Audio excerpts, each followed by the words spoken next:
ये मैं मानता नहीं कि ये देश आजाद हो गया है। इस देश में गुलामी के पहले की जो व्यवस्थाएं थी, आजादी के पहले की जो व्यवस्थाएं थी, वही व्यवस्थाएं चल रही हैं और अंग्रेजों ने इस तरह से इस देश को खलास किया है। एक दो और उदाहरण दूं आपको कि अंग्रेजों के जमाने की व्यवस्थाएं कैसे चल रही हैं।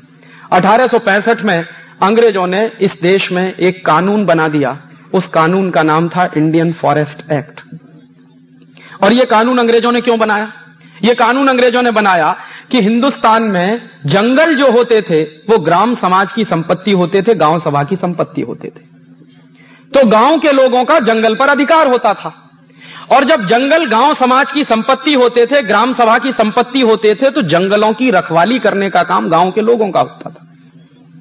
और गांव के लोग मानते थे कि ये हमारी प्रॉपर्टी है, तो उस प्रॉपर्टी को सुरक्षित और संरक्षित रखने के उन्होंने 50 तरीके अपनाए थे।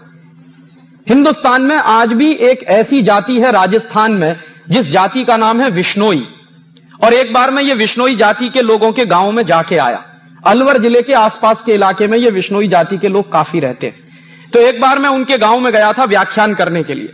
तो मैंने उनके गांव के सरपंच और मुखिया से कहा कि आप मुझे अपने गांव का इतिहास बताइए पहले, फिर मैं आपसे कुछ कहूंगा। पहले तो मैं आपसे सुनने आया। तो गांव के मुखिया ने बताया कि राजीव भाई, सन 1865 में अंग्रेज सरकार ने हमारे विश्नोई जाति के हजारों लोगों का कत्ल किया। मैंने कहा क्यों? तो उन्होंने बताया कि उसका मतलब यह था कि अंग्रेजों ने एक कानून बनाया था। उस कानून का नाम था फॉरेस्ट एक्ट। तो मेरे समझ में आ गया कि अच्छा, इंडियन फॉरेस्ट एक्ट, हाँ वही कानून। तो मैंने कहा उसमें तो यह कर दिया था अंग्रेजों ने कि जो जंगल गांव समाज की संपत्ति होते थे, उन जंगलों को सरकार की संपत्ति घोषित कर दिया था, एक ही कानून से, एक ही झटके में। तो होता क्या था कि सरकार की संपत्ति घोषित होने से पहले अंग्रेज जब जंगलों को काटा करते थे तो अक्सर आदिवासियों के साथ उनके झगड़े होते थे। आदिवासी पेड़ कटने नहीं देते थे, अंग्रेज पेड़ काटते थे।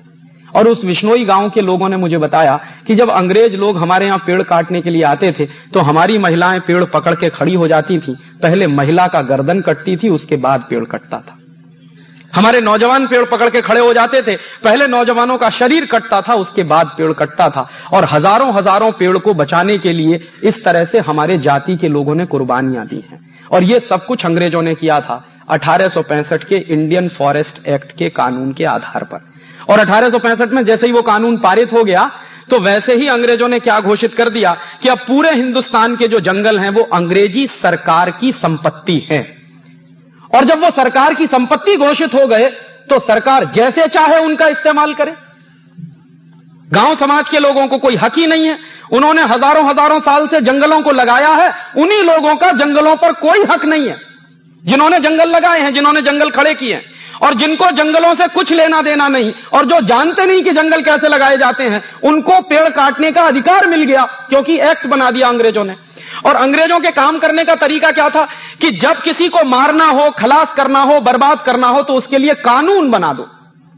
तो वो क्या कहते थे, हम तो कानून का पालन कर रहे हैं, माने आपकी जेब कट रही है, आपकी बर्बादी हो रही है और अंग्रेजों के लिए वो कानून का पालन हो रहा है।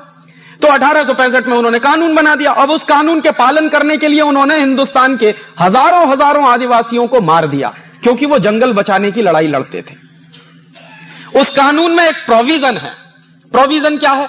1865 का जो इंडियन फॉरेस्ट एक्ट है वो ये कहता है कि कोई भी आदिवासी या कोई भी हिंदुस्तानी व्यक्ति जंगल के पेड़ नहीं काट सकता और जंगल से लकड़ी भी नहीं ला सकता, भले ही अपने निजी इस्तेमाल के लिए क्यों ना हो। उसके उल्टे तरफ अगर अंग्रेजी सरकार चाहे और अंग्रेजों के ठेकेदार चाहें तो करोड़ों पेड़ कट सकते हैं। तो अंग्रेजी सरकार को और अंग्रेजी ठेकेदारों को तो लाइसेंस मिल गया पेड़ काटने का, लेकिन हिंदुस्तान के लोग जो जंगलों में रहते थे अगर वो पेड़ काटकर लकड़ी ले आए अपना खाना बनाने के लिए तो उन पर पाबंदी लगा दी उन्होंने कानून से। और अगर कोई भी व्यक्ति जंगल से लकड़ी लाया है खाना बनाने के लिए तो उसको जेल हो जाएगी। और अंग्रेजों ने इसी काम के लिए एक पोस्ट बनाई जिसका नाम था डिस्ट्रिक्ट फॉरेस्ट ऑफिसर, DFO। और यह पोस्ट बनी 1865 में। और इस पोस्ट के आदमी का काम क्या था? यही कि कोई भी हिंदुस्तानी अगर जंगल से लकड़ी काट लाए तो उसको सजा दिलवाना, उसके ऊपर केस बनाना, उसको मारना, उसको पीटना। और दूसरी तरफ अंग्रेजों के ठेकेदार और उनकी कंपनियां पेड़ काटें तो उनको लाइसेंस जारी करना। तो 1865 में यह कानून अंग्रेजों ने बनाया, ठीक है। 1947 में अंग्रेज चले गए, लेकिन कानून अभी भी वही है। और आज भी इस देश में 1865 का वही इंडियन फॉरेस्ट एक्ट चल रहा है जो अंग्रेज बनाकर गए थे। और उसके प्रोविजन क्या है? उसका वो प्रोविजन जिसमें आप पेड़ नहीं काट सकते, लेकिन अंग्रेजी सरकार और अंग्रेजों की कंपनियां पेड़ काट सकती हैं, वो प्रोविजन आज भी वैसे का वैसा ही है। अगर आपकी सोसाइटी में कोई पेड़ लगा हो और वो पेड़ आपकी सोसाइटी की दीवार गिराने वाला हो, आप उस पेड़ को काट नहीं सकते। और अगर आपने वो पेड़ काट दिया तो आपकी शिकायत कर दे कोई आदमी डीएफओ से, तो आपके ऊपर केस चलेगा। ये कानून आज भी है। और दूसरी तरफ कुछ विदेशी कंपनियां हैं इस देश में जो हर साल करोड़ों करोड़ों पेड़ काटती हैं और इस देश का सत्यानाश कर रही हैं। उनको लाइसेंस मिला हुआ है। जैसे एक कंपनी है, उसका नाम है आईटीसी, इंडियन टोबैको कंपनी। नाम से ऐसा लगता है जैसे ये हिंदुस्तानी, लेकिन मूलतः ये अमेरिका और ब्रिटेन के पैसे से चलने वाली कंपनी। ये कंपनी क्या करती है? सिगरेट बनाती है। और एक साल में इस कंपनी के हिंदुस्तान में 90 अरब सिगरेट बनते हैं।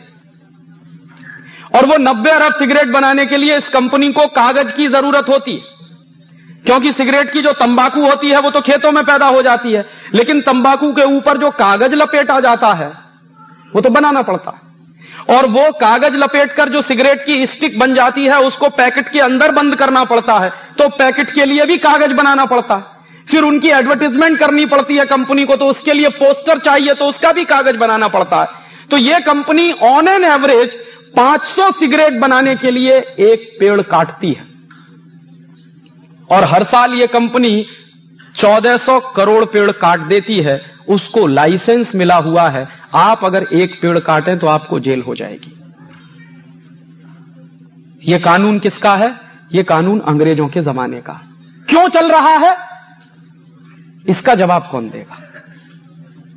1947 में हम आजाद हो गए थे, यह कानून खत्म हो जाना चाहिए था, लेकिन क्यों चल रहा है अभी भी यह कानून, आजादी के 50 साल बाद तक?